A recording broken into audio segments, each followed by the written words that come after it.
आपको निवेश क्यों करना चाहिए? इसका सीधा सा कारण यह है कि आप आपका सारा पैसा एक बचत खाते में डालकर आपकी संपत्ति को नहीं बढ़ा सकते। आपका पैसा अलग रखना और समझदारी के साथ निवेश करना बहुत ज़रूरी हो जाता है अगर आपको आपकी संपत्ति बढ़ानी है। हाँ, पैसा इन्वेस्ट करना कभी कभी डरावना हो सकता है और बहुत सारे लोग अपना मेहनत की कमाई का पैसा इन्वेस्ट करने से डरते हैं। लेकिन कुछ रिसर्च स्टडीज के साथ अगर हम चलते हैं तो अब निश्चित रूप से ज़रूर आप एक बहुत अच्छा इन्वेस्टमेंट पोर्टफोलियो बना सकते हैं। और जब निवेश की बात आती है तो मुझे यकीन है कि हमें से ज़्यादातर लोग वॉरेन बफेट को जानते होंगे। आखिरकार वो दुनिया के सबसे सफल निवेशकों में से एक हैं और साथ ही वे सबसे अमीर व्यक्तियों में से भी एक हैं। वॉरेन बफेट पर बहुत सारे रिसर्चर्स और एक्सपर्ट्स ने बहुत कुछ लिखा है और अगर आप पैसा इन्वेस्टमेंट करना सीखना चाहते हैं और ये नहीं जानते हैं कि कहाँ से शुरुआत करें तो आप बिल्कुल मत घबराइए। इस वीडियो में मैं आपको बताने वाला हूं वॉरेन बफेट की स्ट्रैटेजीज जो आपको आपका पोर्टफोलियो बनाने में हेल्प करने वाली हैं। नमस्कार, मेरा नाम दीपक है और स्वागत है आपका indianmoney.com हिंदी यूट्यूब चैनल पर। और आज इस वीडियो में हम बात करने वाले हैं वॉरेन बफेट के 8 इन्वेस्टिंग लेसन्स और स्ट्रैटेजीज पर। तो चलिए शुरू करते हैं। स्ट्रैटेजी नंबर 1, बिना जानकारी के इन्वेस्टमेंट करना आपके लिए जोखिम भरा हो सकता है। वॉरेन बफेट निवेशकों को बार बार सलाह देते हैं कि वे हर चीज़ के पीछे ना भागें, बल्कि उस इन्वेस्टमेंट या फिर स्टॉक पर नज़र बनाए रखें जिसकी आपको समझ है। उदाहरण के लिए बफेट जब वो शुरुआती समय में टेक्नोलॉजी स्टॉक्स को नहीं समझते थे, उसका महत्व नहीं जानते थे, तो वो उस शेयरों से दूर रहते थे और उन्होंने उस टाइम कई सालों तक यानी कि इन्वेस्टमेंट टेक्निकल स्टॉक्स में नहीं किया था। Strategy number 2, system over power smart. Buffett ने रिटेल डेली इन्वेस्टर्स को मनी मैनेजमेंट के लिए कम लागत वाले इंडेक्स फंड का उपयोग करने के लिए सलाह दी है। इंडेक्स फंड में उनका समर्थन इन 2 फैक्ट्स पर आधारित है कि इंडेक्स फंड में अगर आप निवेश करते हैं तो आपको सिस्टम का फायदा मिलता है। इंडेक्स फंड एसआईपी के माध्यम से डिसिप्लिन निवेश चक्र की अनुमति देता है। स्ट्रैटेजी नंबर 3, एक मालिक की मानसिकता रखें।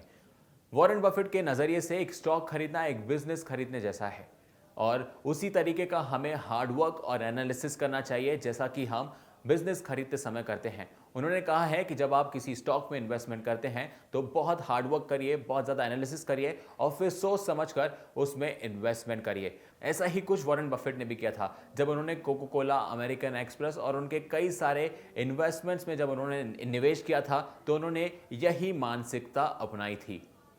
स्ट्रैटेजी नंबर 4, जब दूसरे लालची बने तब आप डरें और जब दूसरे डरें तब आप लालची बन जाएं। शेयर मार्केट हमेशा भय और लालच के चक्र में चलता है। जब लालच होती है तब लोग व्यवसाय में उनकी कीमत से ऊपर देने को रेडी होते हैं, यानी कि उनकी कीमत से ऊपर पर इन्वेस्टमेंट करने के लिए रेडी होते हैं। और जब डर होता है तो बड़े बड़े बिजनेसेस, बड़े बड़े व्यवसाय भारी डिस्काउंट में उपलब्ध होते हैं। स्ट्रैटेजी नंबर 5, एक गोल्डन रेनी डे के लिए सेविंग्स करिए।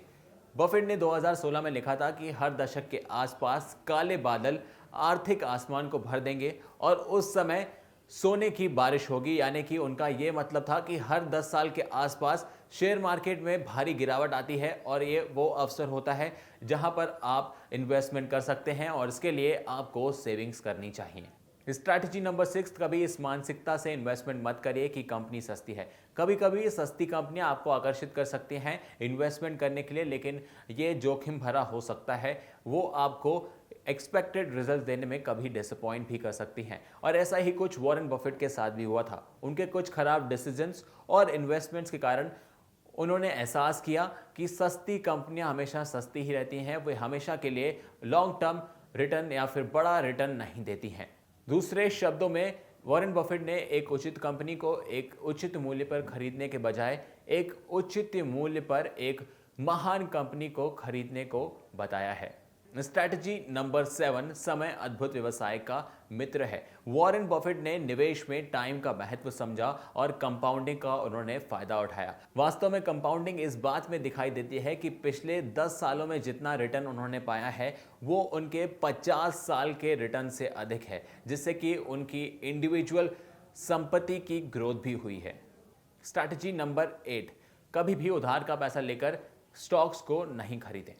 बफेट के अनुसार अगर किसी से आप पैसा उधार लेके स्टॉक्स मार्केट में इन्वेस्टमेंट करते हैं या फिर करना चाहते हैं तो ये आपके लिए गलत साबित हो सकता है। स्टॉक मार्केट बहुत ज़्यादा वॉलेटाइल है, कभी वो ऊपर कभी नीचे होता रहता है, जिससे कि आपको नुकसान हो सकता है। भले ही आप कितनी भी बड़ी कंपनी या फिर एक विश्वसनीय स्टॉक में इन्वेस्ट करें, लेकिन कोई भी स्टॉक्स एक फिक्स्ड रेट पर नहीं रहता है या फिर कोई श्योरिटी नहीं देता है। इसलिए बफेट का मानना है कि आपको आपके उस पैसे का इस्तेमाल करना चाहिए स्टॉक मार्केट में जिसका अगर आपको नुकसान भी हो जाए तो आपको फर्क नहीं पड़ना चाहिए।